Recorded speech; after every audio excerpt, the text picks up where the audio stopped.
Más allá de la sociedad disciplinaria. La sociedad disciplinaria de Foucault, que consta de hospitales psiquiátricos, cárceles, cuarteles y fábricas, ya no se corresponde a la sociedad de hoy en día. En su lugar, se han establecido desde hace tiempo otra completamente diferente, a saber, una sociedad de gimnasios, torres de oficinas, bancos, aviones, grandes centros comerciales y laboratorios genéticos. La sociedad del siglo XXI ya no es disciplinaria, sino una sociedad de rendimiento. Tampoco sus habitantes se llaman ya sujetos de obediencia, sino sujetos de rendimiento. Estos sujetos son emprendedores de sí mismos, aquellos muros de las instituciones disciplinarias que delimitan el espacio entre lo normal y lo anormal tienen un efecto arcaico. El análisis de Foucault sobre el poder no es capaz de describir los cambios psíquicos y topológicos que han surgido con la transformación de la sociedad disciplinaria en la de rendimiento. Tampoco el término frecuente sociedad de control hace justicia a esta transformación.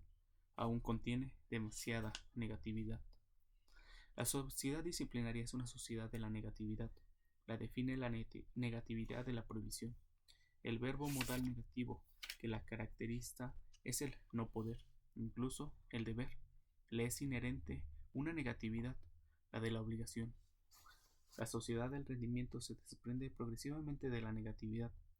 Justo la creciente desregularización acaba con ella.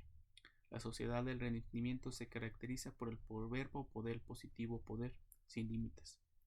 Su plural afirmativo y colectivo yes, we can expresa precisamente su carácter de positividad.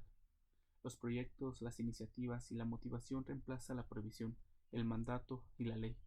A la sociedad disciplinaria todavía le rige el no. Su negatividad genera locos y criminales. La sociedad del rendimiento, por el contrario, produce depresivos y fracasados.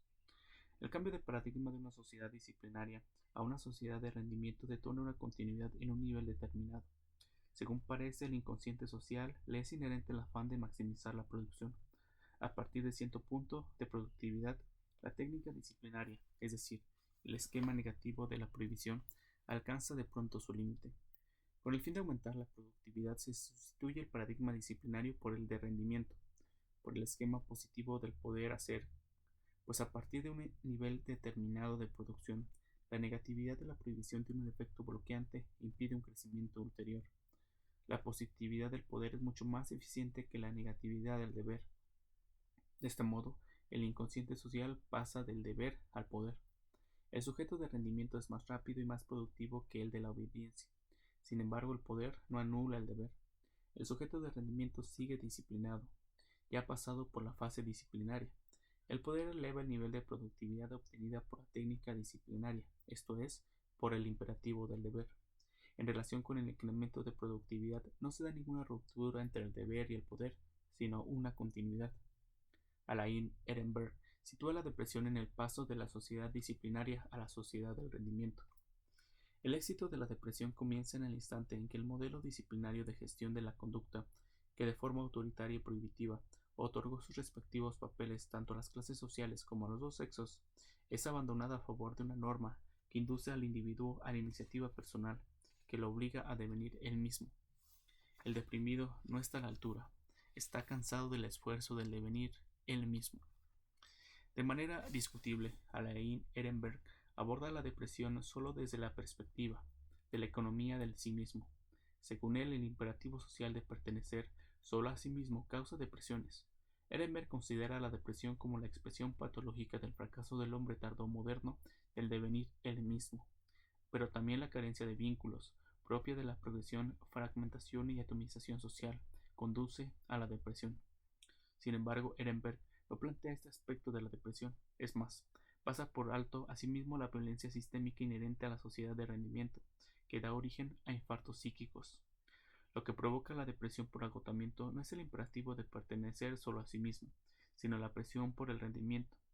Visto así, el síndrome de desgaste ocupacional no pone en manifiesto un sí mismo agotado, sino más bien un alma agotada quemada. Según Ehrenberg, la depresión se despliega ahí donde el mandato y la provisión de la sociedad disciplinaria ceden ante la responsabilidad propia y la iniciativa. En realidad, lo que enferma no es el exceso de responsabilidad e iniciativa, sino el imperativo del rendimiento, como nuevo mandato de la sociedad del trabajo tardo-moderna. Alain Ehrenberg equipara de manera equívoca el tipo de ser humano contemporáneo con el hombre soberano de Nietzsche, el individuo soberano semejante a sí mismo, cuya venida anunciaba Nietzsche, está a punto de convertirse en una realidad de masa. Nada hay más por encima de él que puede indicarle quién debe ser, porque se considera el único dueño de sí mismo.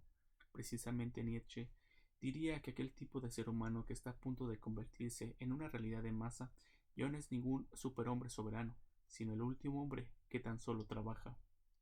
Al nuevo tipo de hombre, indefenso y desprotegido frente al exceso de positividad, le falta toda soberanía. El hombre depresivo es aquel animal laborans que se explota a sí mismo, a saber, voluntariamente, sin coacción externa. Él es al mismo tiempo verdugo y víctima. El sí mismo, en sentido empático, es todavía una categoría inmunológica. La depresión se sustrae, sin embargo, de todo sistema inmunológico y se desata en el momento en que el sujeto de rendimiento ya no puede poder más. Al principio, la depresión consiste en un cansancio del crear y del poder hacer. El lamento del individuo depresivo, nada es posible, solamente puede manifestarse dentro de una sociedad que cree que nada es imposible. No, poder, más conduce a un destructivo reproche de sí mismo y a la autoagresión. El sujeto de rendimiento se encuentra en guerra consigo mismo y el depresivo es inválido de esta guerra interiorizada. La depresión es la enfermedad de una sociedad que sufre bajo el exceso de positividad. Refleja aquella humanidad que dirige la guerra contra sí misma. El sujeto de rendimiento está libre de un dominio externo que lo obliga a trabajar o incluso lo explote. Es dueño y soberano de sí mismo. De esta manera no está sometido a nadie, mejor dicho, solo a sí mismo. En este sentido se diferencia del sujeto de obediencia. La supresión de un dominio externo no conduce hacia la libertad, más bien hace que libertad y coacción coincidan. Así, el sujeto de rendimiento se abandona a la libertad obligada, o la libre obligación de maximizar el rendimiento. El exceso de trabajo y rendimiento se agudiza y se convierte en autoexplotación. Esta es mucho más eficaz que la explotación por otros, pues va acompañada de un sentimiento de libertad. El explotador es al mismo tiempo el explotado, víctima y verdugo. Ya no puede diferenciarse. Esta autorreferencialidad genera una libertad paradójica, que a causa de la estructura de obligación inmanente a ella se convierte en violencia. Las enfermedades psíquicas de la sociedad de rendimiento constituyen precisamente las manifestaciones patológicas de esta libertad paradójica.